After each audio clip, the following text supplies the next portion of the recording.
Saint-Esprit, demeure près de nous, en nous. Bonjour à tous. Je m'appelle Francky, j'ai 24 ans et je suis marié.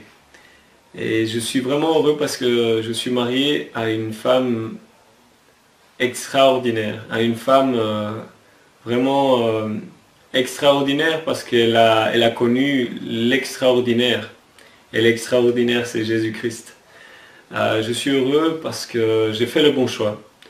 J'ai fait le choix d'aimer Dieu avant tout. Et Dieu m'a récompensé, me donnant quelqu'un qui aime également Dieu par-dessus tout. Et c'est ça le principe comme couple que nous devons avoir. Aimer Dieu par-dessus toute chose. Parce que celui qui aime Dieu peut donner de l'amour à son prochain. Celui qui aime Dieu peut partager avec son prochain. Celui qui aime Dieu supporte tout. Il supporte tout. Comme dit 1 Corinthiens chapitre 13. Donc ce qui m'a poussé à aimer ma femme, c'est avant tout à aimer Dieu. Et en aimant Dieu, j'ai pu faire le bon choix. Et en faisant le bon choix, j'ai eu la patience d'attendre que Dieu me montre la personne. Donc je suis vraiment heureux de partager avec vous ce petit témoignage. Et pourquoi je le partage? Parce que j'ai envie de vous partager un thème intéressant aujourd'hui. Il s'intitule la sensualité ou la beauté. Et je vous ai parlé de mon épouse et de l'amour qu'on a tous les deux envers Dieu, parce que c'est le plus important dans la vie d'un homme et d'une femme avant de choisir quelqu'un. Aimer Dieu avant toute chose. Et l'aimer, c'est obéir sa parole. La Bible nous enseigne beaucoup de principes pour choisir la personne idéale. Et moi, ce qui m'a attiré de ma femme, ce n'est pas sa sensualité, mais sa beauté. Et sa beauté, c'est les dons du Saint-Esprit que j'ai vus en elle. Et c'est pour ça qu'à travers cette étude, nous allons constater que la sensualité n'est pas le bon choix que tu dois faire pour être avec quelqu'un. Nous allons voir ce que c'est la sensualité. La sensualité, c'est les moyens qu'une personne utilise pour inciter ou satisfaire les plaisirs luxurieux de quelqu'un d'autre. C'est les désirs ou activités sexuelles non contrôlées. C'est ça la luxure. Donc toute personne qui incite par le corps, par la voix, par l'ouïe, par le toucher, quelqu'un d'autre à faire des actes sexuels est sensuel. Allons voir ce que dit la parole de Dieu dans Marc chapitre 7, versets 21 au 23. Marc chapitre 7, verset 21. Car c'est du dedans, c'est-à-dire du cœur des hommes, que sortent les mauvaises pensées. D'où? Du cœur, mes amis. Du cœur que sortent les mauvaises pensées. Les adultères, la fornication, les meurtres, les viols, la cupidité, la méchanceté, la fraude, l'impudicité, les regards envieux, les discours outrageux, l'orgueil, la folie. Tous ces maux sortent du dedans et souillent l'homme. Voilà ce qui souille l'homme, ce qu'il y a à l'intérieur du cœur. Si une personne n'a pas encore connu Jésus-Christ, je viens de le définir à l'instant. La Bible le définit. Une personne qui ne connaît pas Christ, c'est quelqu'un qui convoite à travers les yeux. C'est quelqu'un qui est orgueilleux. C'est quelqu'un qui a des discours souvent outrageux. Il est méchant. Il vit dans l'impudicité, le viol. Il viole les lois. Il viole des femmes. Il viole des hommes. L'impudicité totale. Et l'adultère et la fornication font partie de la sensualité. Oui, mes amis, parce que ce soit homme ou femme, souvent ce qui conduit à l'adultère, c'est d'abord la convoitise à travers le regard. Et la fornication n'en fait pas. La fornication fait partie également de ses désirs charnels. Quand une personne qui est mariée s'attache à une autre personne hors de son épouse, il est dans l'adultère. Quelles sont les raisons? Les raisons de la chair. En Christ, quand tu aimes Jésus, quand tu aimes Dieu de tout ton cœur, tu ne pratiques pas le péché, pas parce que tu as peur de Dieu, pas parce que tu as peur de la colère de Dieu, mais parce que tu ne veux pas offenser Dieu. Parce que Dieu t'a tant aimé que tu ne peux pas lui correspondre avec la méchanceté, mais avec la bonté. Donc, nous, comme chrétiens, on pratique toujours la bonté parce que c'est ce que Dieu nous enseigne.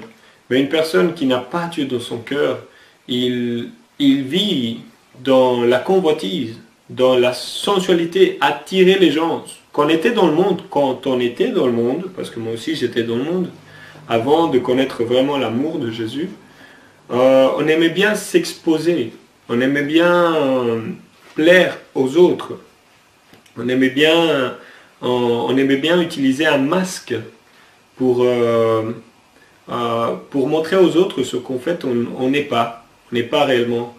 On montrait un visage de gentillesse quand notre cœur était souillé d'impudicité. Oui, mes amis. En Christ, Dieu nous a libérés de tout ça. Et la sensualité, c'est le moyen parfait pour attirer les gens à l'adultère et à la fornication. Les personnes, quels sont les moyens qu'une personne peut utiliser pour attirer les gens à commettre des actes sexuels hors mariage? Eh bien, l'exhibition corporelle. Quand on voit un policier, on le remarque par l'habit. C'est un homme qui utilise un uniforme et c'est un homme qu'on distingue par son habit. C'est un policier. Un pompier, il a également un habit qui le distingue. C'est un habit de pompier. On sait que c'est un pompier par l'habit qu'il a. Un militaire par son uniforme militaire. Un docteur par son uniforme de docteur. Et une prostituée, un gigolo, par quoi on le distingue? On sait le distinguer par la manière également de s'habiller.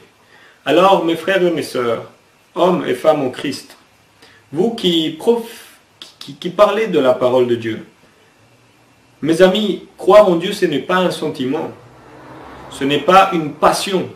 Croire en Dieu, c'est vraiment obéir à la parole de Dieu. C'est pas aujourd'hui, waouh, demain, oh oui, je veux suivre. Mais si nos fruits ne montrent pas l'obéissance qu'on a envers ce Dieu, on est charnel. Mes amis, quand on dit qu'on croit en Jésus, on s'habille de manière à que les autres qui nous regardent voient à travers nos paroles et nos actes et la manière dont on s'habille, qu'on est vraiment des enfants de Dieu. Nous, on ne provoque pas les gens à la sensualité, mais on incite les gens à la bonté. Voilà ce qui nous caractérise comme chrétiens.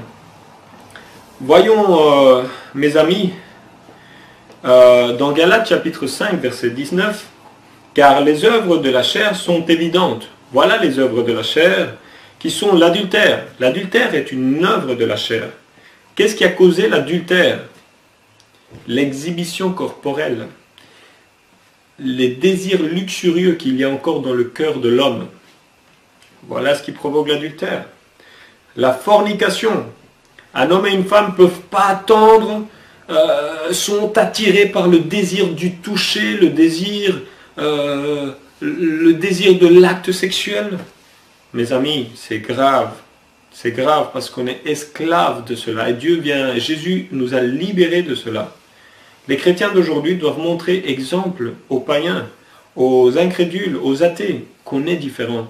Mais à l'heure actuelle, on veut faire une amalgamation de christianisme et du paganisme. Donc les chrétiens veulent ressembler au monde, et non le monde ressembler aux chrétiens. C'est pour ça, mes amis, que vous devez marquer la différence. Même dans la manière de vous exprimer et dans la manière de vous habiller. La fornication c'est l'évidence. Si une personne est en fornication, en concubinage, sans l'accord de ses parents, ni la signature à la commune de l'accord qu'il y a eu entre ce couple de vivre pour toute la vie, ce n'est pas valable devant Dieu. Parce que tu dois respecter l'autorité de tes parents et l'autorité civile pour que le mariage soit valide. Il est béni par tes parents, mais si tes parents ne sont pas d'accord, et même s'ils sont d'accord, si légalement il n'est pas en accord avec les lois du pays, il n'est pas valable également devant Dieu, parce que tu dois respecter les lois du pays et les lois que Dieu a mis au sein de la famille. Donc, mon ami, les gens ne veulent pas de compromission. Les gens veulent une relation momentanée, mais Dieu veut une perpétuité dans les relations. Donc, mes amis, la sensualité, c'est la cause de beaucoup de péchés. Donc, les hommes sont attirés par la pornographie, par l'exhibitionnisme corporel. Aujourd'hui, les femmes montrent leurs seins, leurs fesses, leur vagin, les hommes leur pénis, à travers des vêtements serrés, le corps, exhiber le corps, le culte du corps. À l'heure actuelle, c'est l'idolâtrie. C'est l'idolâtrie. C'est pour ça que les femmes de Dieu doivent s'habiller correctement. Les hommes de Dieu doivent s'habiller correctement. Si tu veux choisir quelqu'un dans ta vie, choisis quelqu'un qui t'incite à l'amour de Dieu et pas à l'attirance charnelle pour faire des actes sexuels. Allons voir ce que dit la Bible dans 2 Corinthiens, chapitre 5, verset 17. Si quelqu'un est en Christ, écoutez bien, si quelqu'un est en Christ, il est une nouvelle créature. Écoutez, il est quoi? Une nouvelle créature. Les choses anciennes sont passées. Voici, toutes choses sont devenues nouvelles. Toutes choses sont devenues nouvelles. Si quelqu'un est en Christ, si tu dis que tu es chrétien, alors tu es une nouvelle créature. Tu t'habilles pas comme avant, tu ne marches pas comme avant, tu ne parles pas comme avant, tu ne parles pas comme dans le monde, tu es différent, tu es nouveau, tu es différent, tu es comme Jésus, simplement. Si quelqu'un est en Christ, il est une nouvelle créature. Les choses anciennes sont passées, ta fornication, t'as adultéré, tu es dans la fornication. Si tu te repens aujourd'hui, cela est ancien. Dieu oublie. Et à présent, tu vis dans la sainteté. Tu vis écarté du mal. Et à présent, tu acquiers la bonté de Dieu dans ta vie. Voici, toutes choses sont devenues nouvelles. Donc en Christ, nous sommes de nouvelles créatures, mes amis. Nous ne pouvons pas nous comporter comme les mondains. Tu ne peux pas faire ce que tu veux en tant que chrétien. Croire en Christ, c'est être libre du péché, mais ce n'est pas l'excuse pour être libertin avec le péché. Comprenez, Dieu nous libère du péché. Mais à l'heure actuelle, les chrétiens d'aujourd'hui vivent dans un libertinage. Les gens prêchent la grâce de Dieu. Dieu nous a pardonné du péché. Et Dieu nous a choisis comme ses enfants, on s'est baptisé, mais on peut vivre dans le péché. C'est faux. L'évangile ne dit pas ça. Vous êtes une nouvelle créature. Donc, mon ami, si toi, ma soeur, ou toi, mon frère, tu veux choisir quelqu'un pour te marier, tu es en train de chercher quelqu'un ou demander à Dieu une personne, la personne idéale dans ta vie, sache qu'avant tout, tu dois demander à Dieu qu'il te révèle à travers son écriture qui est la personne idéale. Tu dois te laisser guider par des principes et non pas par tes sentiments ou tes passions. Tu as vu ce que tu vois, mon frère, ce que tu vois, ma soeur. La personne que tu désires que soit dans ta vie doit t'inciter à faire le bien et pas le mal.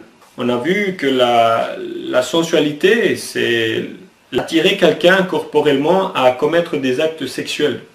C'est ça la sensualité. Voyons ce que veut dire la beauté. Beauté, groupe de qualités qui sont perçues par la vue et l'ouïe et provoquent un plaisir spirituel et intellectuel.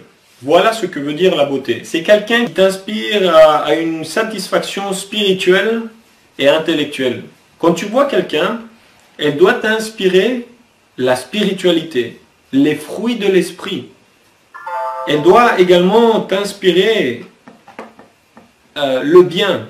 Parce que nous allons voir ce que c'est l'intellectuel, ce qu'est une femme intellectuelle et ce qu'est un homme spirituel. Donc la vraie beauté que Dieu veut pour nous, c'est que ou l'homme ou la femme que Dieu désire pour toi, c'est quelqu'un qui t'inspire spiritualité et qui t'inspire vraiment de l'intelligence. Voyons ce que dit la Bible. Dans Galates chapitre 5, verset 22, nous lisons « Mais le fruit de l'esprit, c'est la charité. » La personne que tu veux choisir pour ton mariage, est-ce qu'elle est charitaire? Est-ce qu'elle donne? C'est pas quelqu'un de radin. Est-ce qu'elle donne? Elle prend du plaisir à donner aux autres.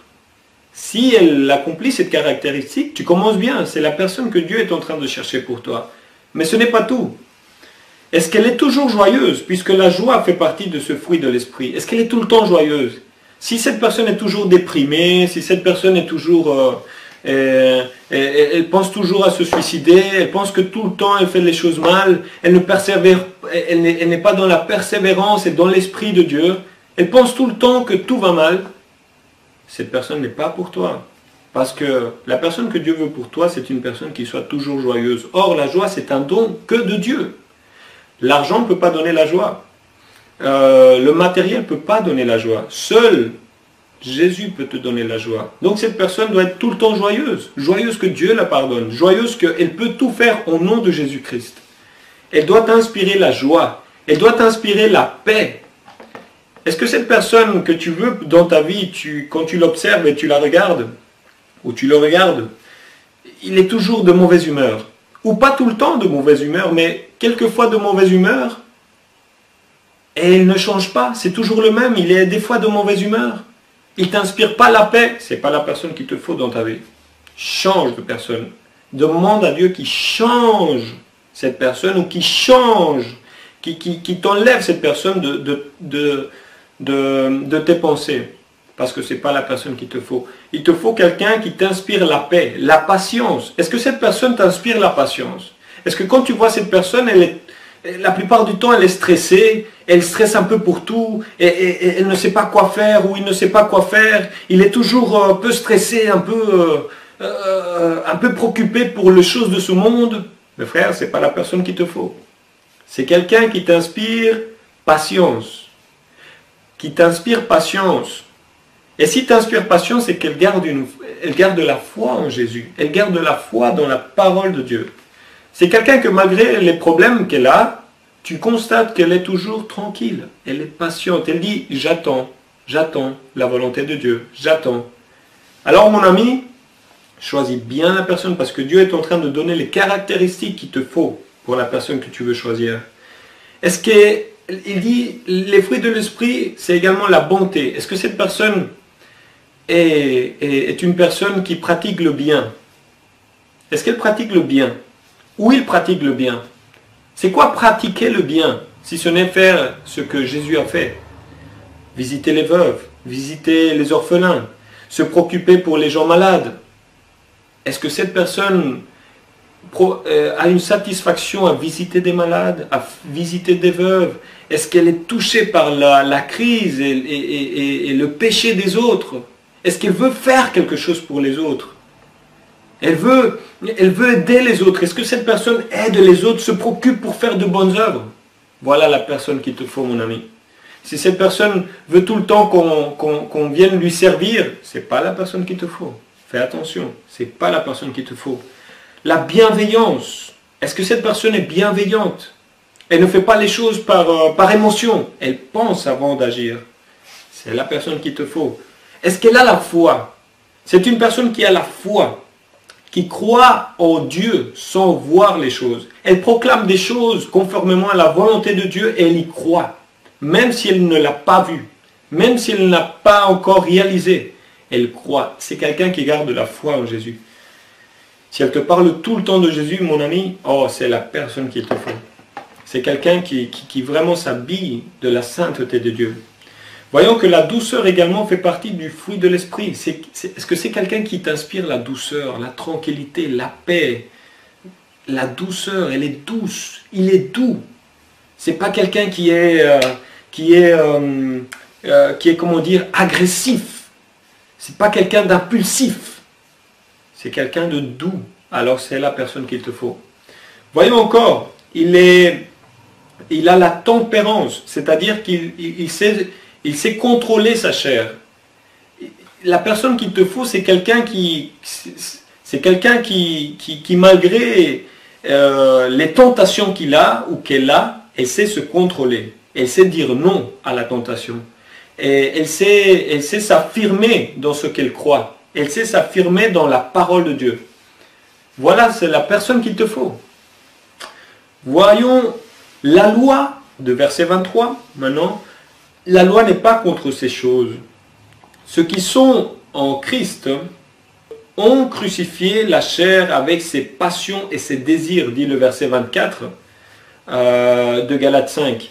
Ceux qui sont à Christ ont crucifié la chair et ses passions et ses désirs. Mes amis, la femme ou l'homme que tu es en train de désirer, est-ce qu'il t'incite à faire le sexe, à forniquer? Est-ce qu'il t'incite ou il t'incite à faire ça? Est-ce que cet homme ou cette femme, même si soi-disant chrétien, te touche un peu par le bras, te fait un peu des caresses, tout ça? Mes amis, faites attention parce que ça, c'est les fruits de la chair. Cette personne est sensuelle, elle n'est pas guidée par l'esprit. Fais attention, mon ami, fais attention. Parce que ce que Dieu dit ici, c'est que les hommes de Dieu ou la femme de Dieu qu'il te faut dans ta vie, c'est quelqu'un qui a crucifié la chair. Les passions charnelles, elle sait se contrôler, il sait se contrôler. Il veut t'inciter à parler de Dieu. Il veut t'inciter à que tu pratiques la bonté. Ces désirs charnels, ces désirs à s'embrasser, ces désirs à te toucher, ont disparu au nom de Jésus. Parce qu'il a le contrôle de soi.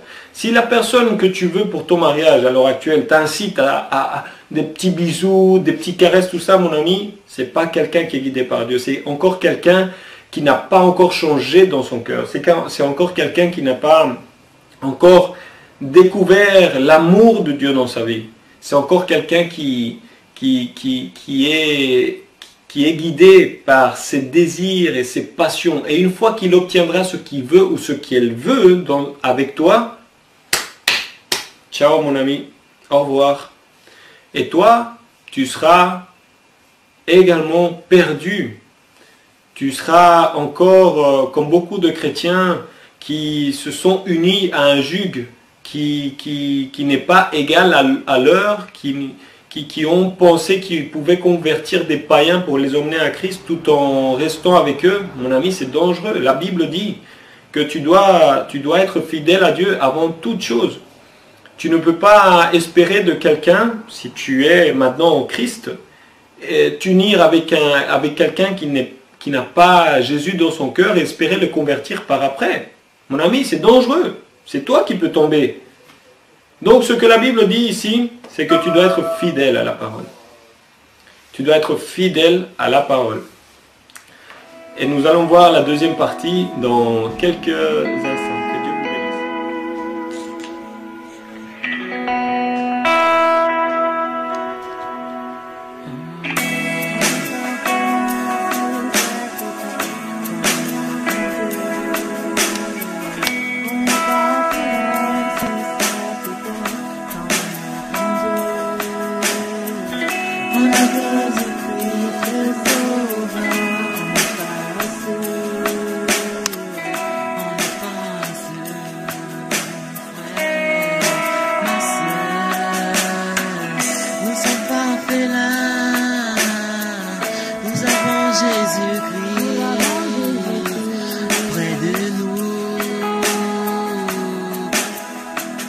Son Saint-Esprit demeure près de nous, en nous.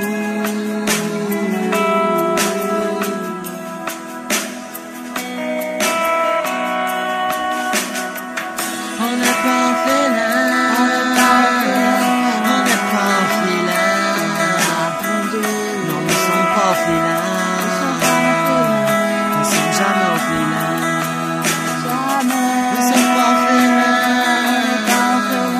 Nous avons le Saint-Esprit.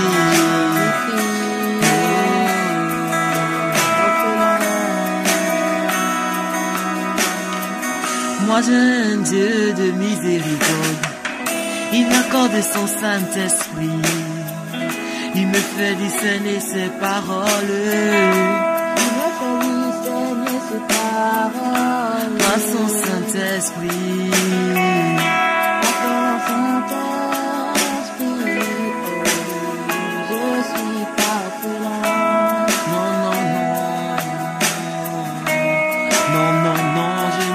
Orphelin, nous sommes pas orphelins, orphelins. Nous avons un Dieu qui fait, oh oui. Nous sommes pas orphelins, non, non, non. Nous sommes pas orphelins. Non, non, non. Nous sommes pas orphelins.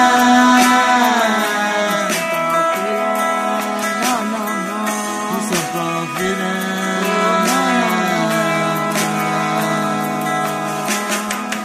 Nous sommes pas orphelins. Non, non, non. Nous sommes pas orphelins. Oh, oh.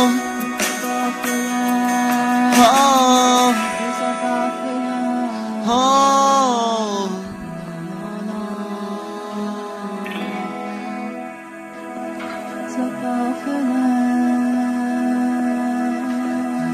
Jésus, nous avons le Saint-Esprit. Nous sommes pas orphelins. Non, non, non, non, non, non. Nous sommes pas orphelins. Nous sommes pas orphelins. Nous sommes pas orphelins. Nous sommes pas orphelins. Nous avons le Saint-Esprit. Nous sommes pas orphelins. Nous sommes pas orphelins.